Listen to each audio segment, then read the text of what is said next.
Wouldn't it be crazy? Don't you still amaze me? Wouldn't it be crazy?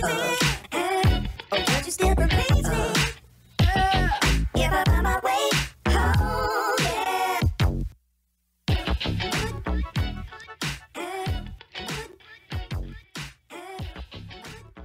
Welcome to My Views Extended. I'm your host, Nadia. In this week, I just wanted to start off with a few updates, and I'm sorry for those of you who don't like animals or particularly don't like cats, but she's part of my life, so I have to share this update. Her a month ago, or a little over a month now, she went in for her yearly test, and she came back to have a lot of crystals in her urine, which of course crystals can lead to blockages and stones and issues with her kidneys. So anyway, we got that test result back this past week, and her urine is clear and looks really good. I think they were kind of surprised at how good it looked, and so she's doing well, and I guess for now we're going to continue on the food that she's on. And yeah, so I'm just happy that she's good, her urine is good, and she wasn't showing any signs of distress, or at least, yeah, she wasn't showing any signs of distress. She wasn't in pain, she wasn't having problems urinating, so we obviously caught it early, and I'm just really happy about that. So that is it for Kai the cat. I just wanted to expand a bit on episode 3, where I discussed the murder of 15-year-old Tina Fontaine, and I touched on the child welfare system pertaining to Canada's Aboriginal communities. And I heard about it, but I didn't really look into the numbers until recently.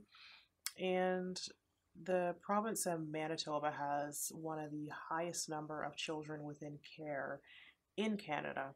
And I'm just going to read some stats that I pulled from SueToday.com, and I will link some of the sources that they used, and you should take a look at them. I went and actually read some of the material, and some of the sources are the Children's Advocate, the Phoenix Sinclair Inquiry. That's actually about a little boy who was in the care system and suffered abuse and basically fell through the cracks, and Manitoba government and the University of Manitoba. So again, I will link those sources in my show notes. So I'm just going to read some of these stats, and they are from 2014. 10,293 children are in care in 2014. 57% are permanent wards. 87% of the children in care are Indigenous. 22% of all First Nations children end up in care at some point in their lives, compared with slightly more than 1.5% of non-Indigenous children. 22% compared to 1.5%. Indigenous families are investigated for abuse or neglect at a rate 4 times higher than non-Indigenous families. 3% of infants in Manitoba are placed in care. The province of Manitoba seizes an average of 1 newborn baby a day. An average of 1 newborn baby a day. 45% of apprehended newborns have developmental or addiction issues. 7.5% of all Manitoba children have been in care by the time they are 7 years old. And those are stats from 2014 in the province of Manitoba in Canada. Now, the group, what I wanted to talk about is, instead of, and not obviously not just me, what the Aboriginal communities want to do, of course, is, instead of taking children away from parents, if they can, what can they do to keep the children within their families? The Family Group Conference, FGC, involves members of the child's extended family and support network. Together, they work to come up with a plan to support the parent and try to keep the child with the relatives. So even if you can't keep the child with their biological father or mother or both, at least keep them within their family, their extended family. Sources: the Children's Advocate, Phoenix Sinclair Inquiry, Manitoba Government, and the University of Manitoba. And of course, I will have all those links in the show notes. What is the solution for this growing problem, this generational problem of children ending up in care? And so far, a really good solution seems to be a solution for this ever-expanding problem. What are solutions that can be used? Currently, a seemingly good solution is from the Maori in New Zealand. And this is from the Family Group Conferencing Center. And this is from the Family Group Conferencing. Katie Murray, she is from New Zealand. She's a Maori from New Zealand. She is currently visiting Canada and helping them in Winnipeg, helping the Aboriginal communities to figure out how to implement their system, keeping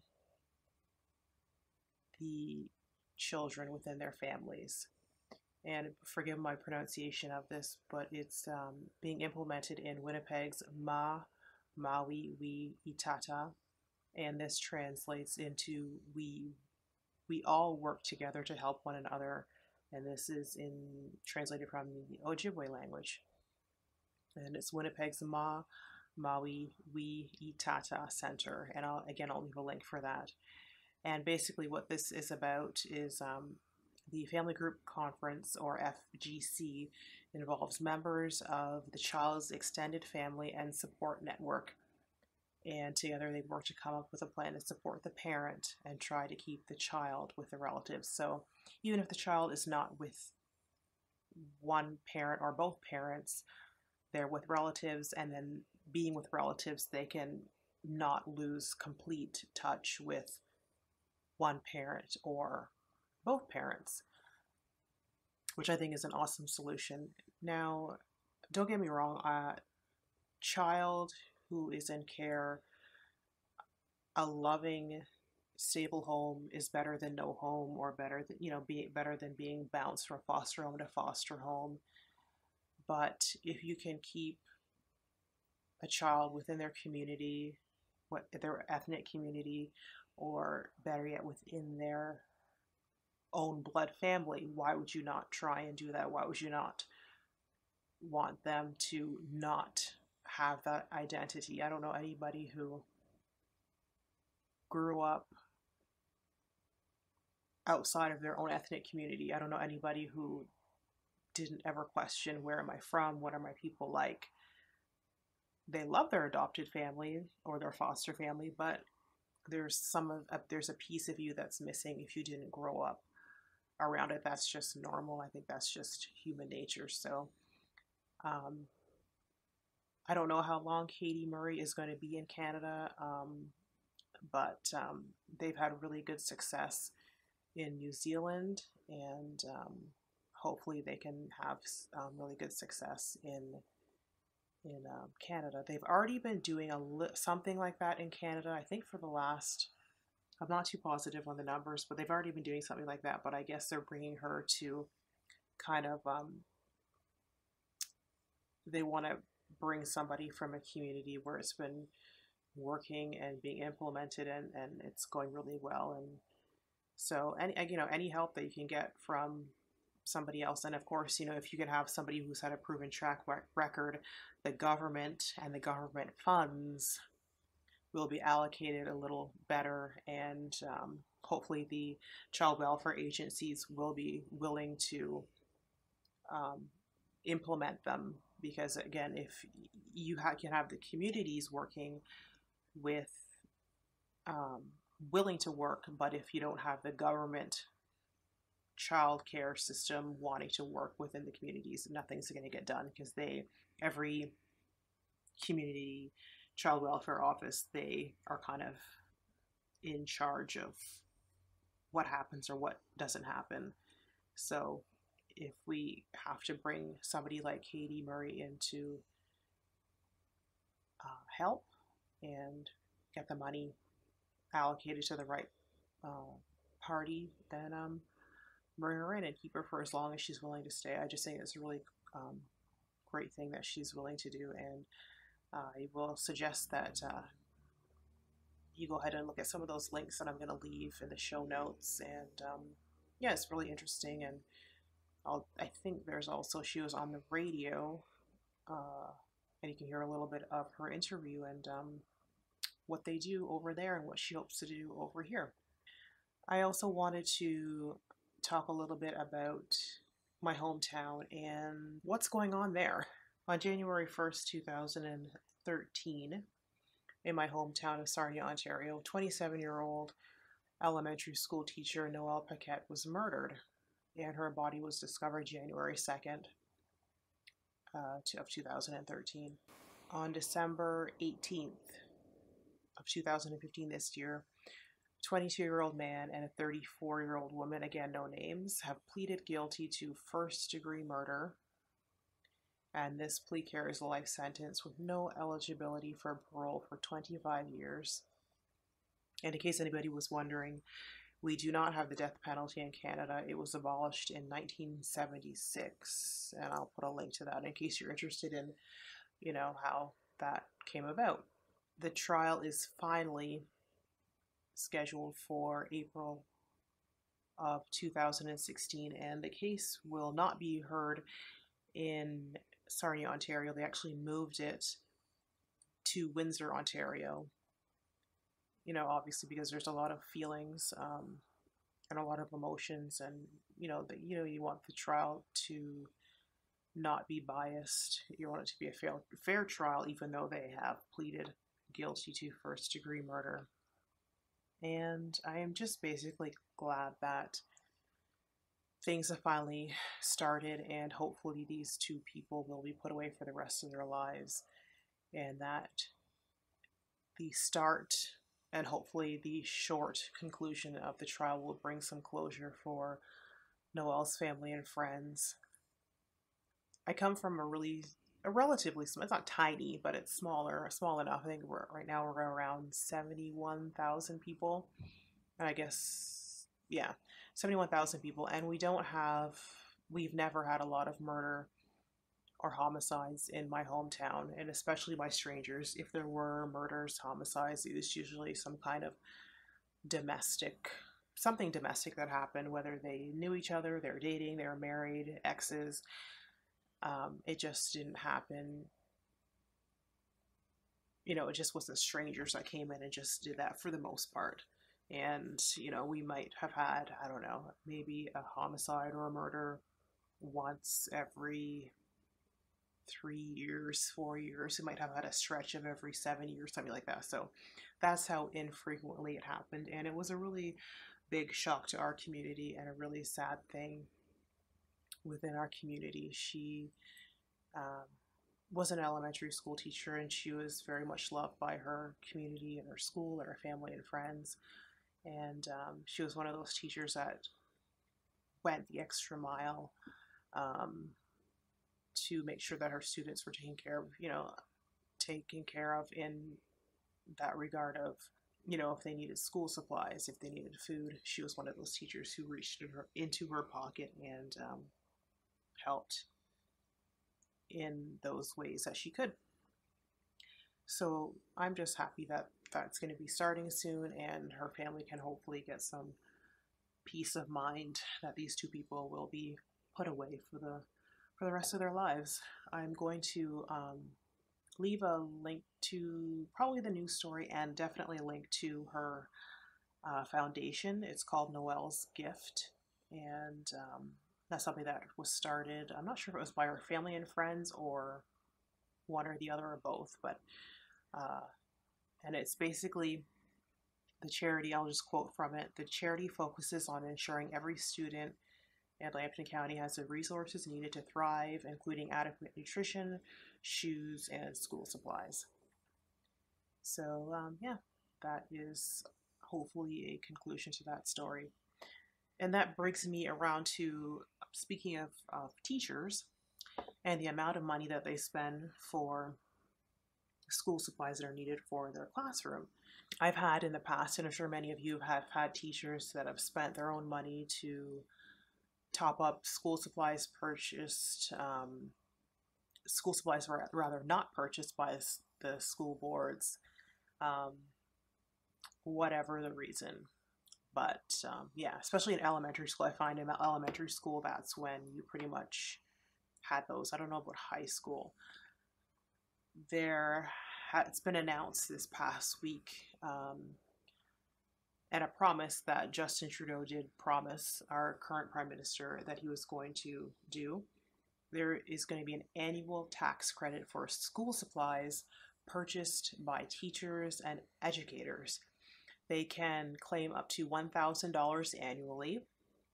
And that is a lot of money if you shop carefully and shop at the right times of the year or go to the right places. You can definitely get a lot of supplies for $1,000.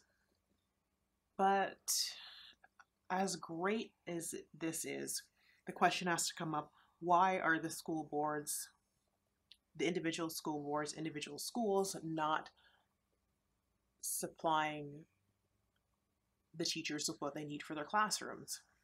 Shouldn't the government fix the issue with funding so that the teachers don't have to reach into their pockets in the first place? That's just a question I'm throwing out, and I'd love to hear your opinions on it. So, in the meantime, it is still a good thing that they're going to get reimbursed partially, but let's fix it from the source. So there's no need for them to be reimbursed. So, even if they do have to spend their money, maybe it's just at the end of the school year, you've been an amazing class and I'm going to throw a little party and you buy, a case of pop and some cake. And that's the only reason you're spending out of your pocket is just for celebration at the end of the school year. So let me know your thoughts on that. What I'm reading. The reading is not going as well as I'd like it to. I love to read, but time is short, unfortunately. And by the end of the night, my eyes are on fire because I'm staring at a computer screen for, all day long, pretty much. And burning eyes do not make for happy reading. So I'm still reading City of the Dead by Daniel Blake. And it's a suspense novel. And to be honest, I don't think I've gone past the fourth or fifth page, I believe, which is really sad because I love to read. I just don't have, right now, I just don't have the time. And then if I do have the time, I end up, pretty much watching a DVD or listening to an audiobook because I don't really feel comfortable just sitting down and doing nothing. Or sorry, not doing nothing. I don't really feel comfortable sitting down and just doing one thing. And so that's why I kind of tend to do a lot of podcasts or audiobooks, which is why I love services like audible.com. And, you can listen to, so I could probably listen to City of the Dead and then be doing something else at the same time. It's really hard. And I think that's probably it. Not that I have lost my love of reading. It's that I just feel guilty about sitting down and doing one thing when I know there's other things to do. Or I could probably even, instead of eating breakfast and going through my emails, I could probably have breakfast and at least sit down and read one chapter of a book. Anyway, so hopefully, I hope by the end of the year, or at least the very beginning of the year, I can get through that City of the Dead and hopefully come back and share how good or not so good it was. A little amendment to Christmas I said last episode I had said that my sister and I are probably going to go to the movies and then just chill out for the rest of the day on Christmas Day. But I checked out what's playing at the cinemas around the Vancouver area, and it's Star Wars, and then there's some other movie, something with the Hateful Eight or something with eight people and a lot of violence. Anyway, it didn't look very fun. So we'll probably end up. I have DVDs at home and some Christmas DVDs, and so it'll probably be a mix of those DVDs and then something that we can rent from a service like iTunes, and just a mix of movies all day long, which is probably not a bad thing because when I think about it, the time I'm finished cooking and chilling and eating, I don't really want to have to go out. There's going to be more options later on in the year, any other day of the year. So anyway, it'll be fine. I'm not too disappointed, although I do miss watching movies on the big screen because it's just a different experience to, be munching on that. But speaking of the movie experience, I think some places in LA, cities like LA and New York, I don't know about in Canada if they have them. Probably maybe someplace like Toronto would have them, where you can go to the movies and have dinner. I want to do that. Because when I'm at home, I don't eat snack food or popcorn really when I'm at home. I like to have dinner while I'm watching a movie and just take your time, get your dinner ready, and just eat. I want like real food, so I'd love to have an experience like that. So eating, rather staying home on Christmas Day, and watching movies and having dinner and dessert is not going to be a bad thing after all. And you know what? If we don't like it, we can always change to do something different for 2016 Christmas. And this week, obviously, I think I'm going to have to do what I'm grateful for this week is going to have to be from the past week, because obviously this is a start to a new week that I'm uploading this podcast. So what I'm grateful for this past week is that what I mentioned at the top of the show is Kai's urine test coming back clear and crystal free, and she's super healthy. Her teeth are a little bit of a mess at the back, but we're working on that. But yeah, she's healthy, and her kidneys are healthy. So that is my grateful for this past week. Thank you so much for tuning in to episode 4 of My Views Extended. I would love to hear your feedback, your comments, what you thought of this episode and the topics that I've discussed. You can listen to My Views Extended at nadiadanella.com, SoundCloud, and YouTube. I will leave links in the show notes. As more listening platforms are added, I will let you know. Have a great week, an amazing Christmas holiday for those that celebrate. Till next time, this is Nadia.